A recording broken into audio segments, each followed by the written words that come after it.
If you only have one day in Zion, this should be your hike.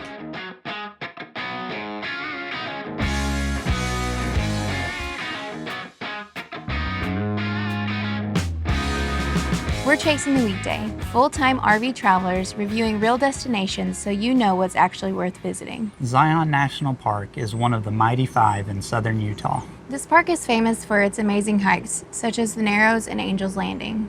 But we got to visit one that I've not really heard of and that's a little less popular, which is called the Watchman Trail. Now that we've been there, we would recommend that you spend several days there exploring everything that Zion has to offer. But when we went, we only had one day.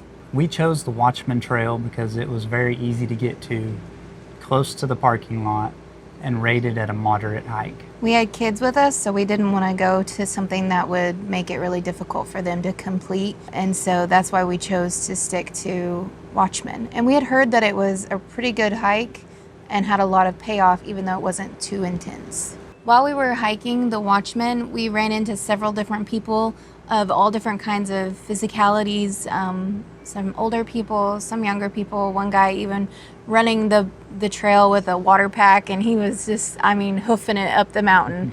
And one guy we met coming back from the top. He had already been up there and back already. It's definitely something that I think that most people could accomplish, obviously if you don't have any handicaps. I feel like it was, for me, I'm bigger and I have bad knees, and we took it slow and steady, but we still got there eventually, and it wasn't terrible. It was, I did fall, but that was on the way down. Only because she wasn't holding the camera anymore.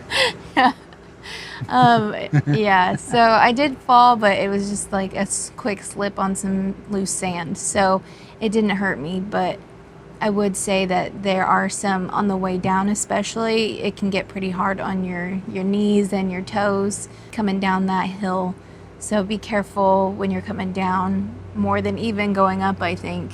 Yeah, so going up is actually pretty easy for me, but going down, I have to go relatively fast just to make it easier. So I would go ahead of everybody else, and then I would just stop and wait on them to catch up with me because they were taking it a little slower. We took a pretty slow pace, especially because I like to stop and take lots of pictures. There was lots of wildlife. About halfway through the trail, we saw some mule deer and a couple of bighorn sheep. And the runner that we saw earlier actually saw a black-tailed fox. So there is lots of really beautiful wildlife there. Mm-hmm. It's definitely worth the time. Oh, we saw a rattlesnake. I forgot to say that. That was kind of the highlight of the trip because it was so far away. It was way down below us, so there was no risk of getting bitten or anything. And so that was kind of the highlight of the trail for me, was getting to see a rattlesnake coiled up. It was beautiful. Yeah, the first one I've seen in person in the wild ever.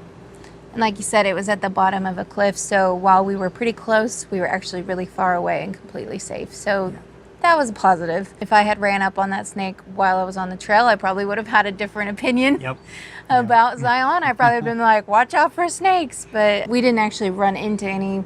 We just saw the one from high up, so. I would say still, though, watch out for snakes, because you never know. Yeah. We could have gotten lucky and just not seen any other than the one that was just sunning down below us. So we started our hike about 8 o'clock that morning. It is a little bit of a trail even to get to the opening of the trail from the parking lot, at least where we parked. I'm thinking it took us 4 hours. I think so. Yeah, I think it took about 4 hours total getting from the truck to the top of Watchman and then back to the truck. And that included stopping for pictures several times. Like I said, I like to take lots of pictures and videos, so yeah, we did stop quite a bit. Yeah. We took it really easy. We did. We would recommend that you get there in the morning because the Watchman Trail is in the shade in the morning. And as we were traveling up the hill, the mountain, we realized that it was nice and cool and, things like that. We got to the top, it was still pretty cool. And then the sun rose as we were sitting on top. Yeah. And as we started coming down, it got really warm coming down. And the longer that we were coming down, the hotter it was getting. And I realized if we had started any later, we would have been completely unprepared because we only had maybe one bottle of water. We had I think we started with 4 bottles of water. Oh, but did there's we? 4 of us, so Yeah, one bottle of water each. yeah. And those were long gone by the end of the hike. This should be enough. For what? Your return journey. So Yeah. we would definitely recommend getting up and starting in the cool of the morning and coming down before it gets very hot, because the sun would just beat on you because it's giant. Basically, it's a curve or a horseshoe shape as you go up the side to see Watchman. And so all that sun just collects. It doesn't really go anywhere because it just kind of collects in that little horseshoe shape. And we didn't get too hot, but I can imagine that it would get very, very warm in there. Yeah, definitely, because it was in September when we went, Yeah. so it was still pretty hot up there. We definitely recommend getting there even earlier than we got there. I think we parked about 8 o'clock. I would recommend getting parked by 7 at least. Yeah. And then make your way to the trail in the dark still if it's dark. And then it will make the rest of the trail a little less crowded and a little easier as far as the heat goes. And parking. And parking will be easier. So I would recommend don't get there any later than 8 o'clock in the morning Yeah. on a not busy day or on an average day. I did not expect it to be quite as busy as it was. I don't know what I was expecting, but I wasn't expecting the crowds. When we got there at 8, we were late. Yeah, you know, we quickly realized that, okay, maybe we should have got here a little bit earlier. It's definitely not something I was expecting for Zion. I kind of expected it with other parks, but just maybe not this one. But that's a lesson that we learned that you can benefit from. Some of the pros about Zion and the Watchman Trail in particular was that it was pretty accessible. It wasn't super difficult. If you got tired, I could just take a little break and keep going. And there was amazing wildlife, and for the most part, it wasn't overcrowded. As we went on in the day, it started getting a little more crowded as we were coming back down for sure. But on the way up, it really wasn't that bad. We passed maybe 7 or 8 people total. Yeah. And the man who was running it before us probably saw no one on the path because he Yeah, was most working his likely. way down Yeah. as we were coming up. He probably had that mountain all to himself. Which would have been pretty neat. That would have been a sight to see, honestly. When we got to the top, there were a lot more people there than I thought because Yes. Yeah. we didn't see hardly anyone on the way up. But when we got to the top, there was probably 20 or 30 people up there, I would say. Oh, definitely. Definitely. So that's, I think, is interesting because I felt like we were pretty much alone on the hike up there, except for just the occasional running into other people. Yeah. But when we got to the top, there was a bunch of people up there already. Yeah. And then on our way back down, there were a ton of people coming up. Yeah. And I think that's very late to get started. But some people are okay with that. So if you are okay with a whole lot of people on the trail, then go for it. Yeah. You know, whatever time you can get there is better than not going at all.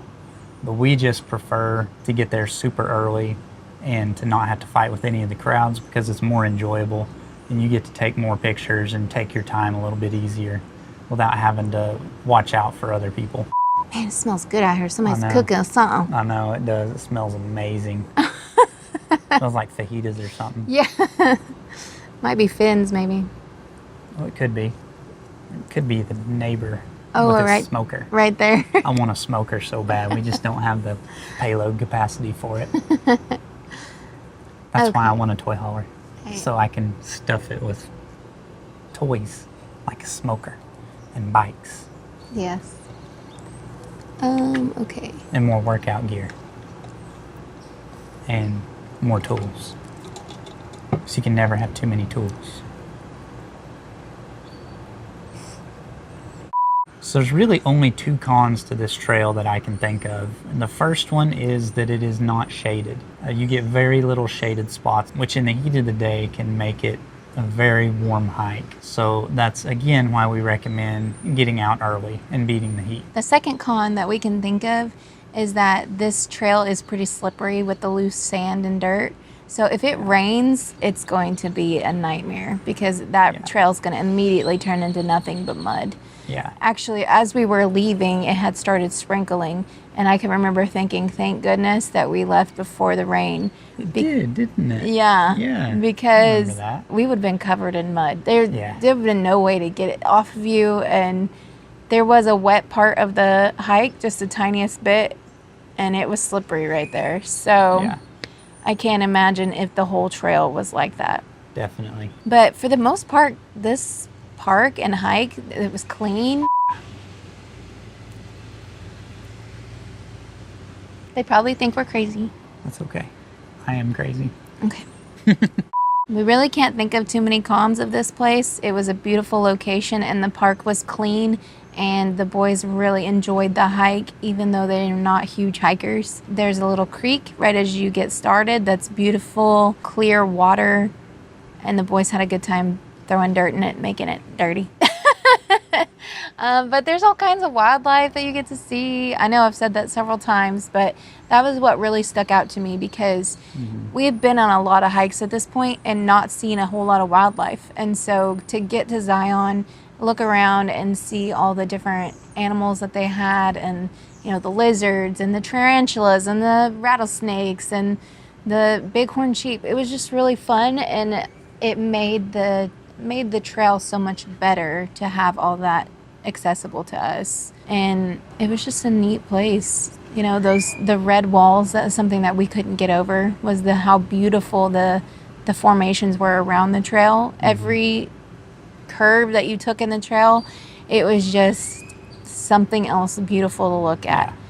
It really was. And then when the sun started coming out and making that red rock just glow, it was just fabulous. And I would say, even if you don't have time to hike, just drive through the park. Even the road getting to the park, we didn't go through the park at all, but just drive to the park and just look. Yeah. Because it is beautiful everywhere you go. Yeah, you don't even have to go on a hike to see how beautiful this place is. Yeah. It was beautiful from the parking lot. Yeah, exactly. I mean, I was stopping, taking pictures right as we got there in the parking lot because it really is just so, the formations of these mountains are so unique and so tall, and the layers are so distinct. Yeah, all the different colors. Yeah, and with this red dirt up in the sky, it really made for really beautiful sunrises and sunsets there. They were definitely some of the prettiest sunsets that we've seen. If we were able to go again, what would we do differently?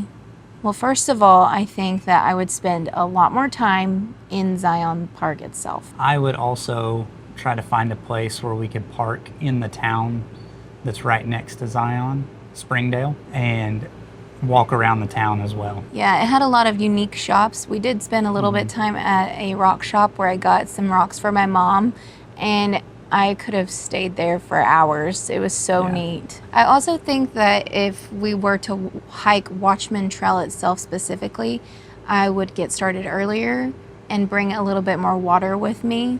Definitely pay attention to the weather, because I feel like if it's raining, it would make it a little bit more difficult of a hike. Yeah. Was the stop worth it? Well, seeing as we didn't pay to get in, I think so. One of the greatest things about it is if you get there early, you don't have to pay to get in because there's nobody at the gate. We already have a National Parks pass, but we've learned that if you get there early, you don't pay to get in. You get the early bird discount. Now, I don't know how they go about charging people that don't have the park pass. I know some of the other national parks have little kiosks you can go to and pay. But for us, we never worried about any of it because we had the pass to get in anyway. Would we return? Yes. Yes, I would. I would try to go on a shoulder season, like when it maybe is a little colder. Not cold, but a little cooler where you can wear like a sweater or something on the hike. Not as crowded and maybe not as warm. Yeah. Who should visit? I think anyone who would like to go could definitely go.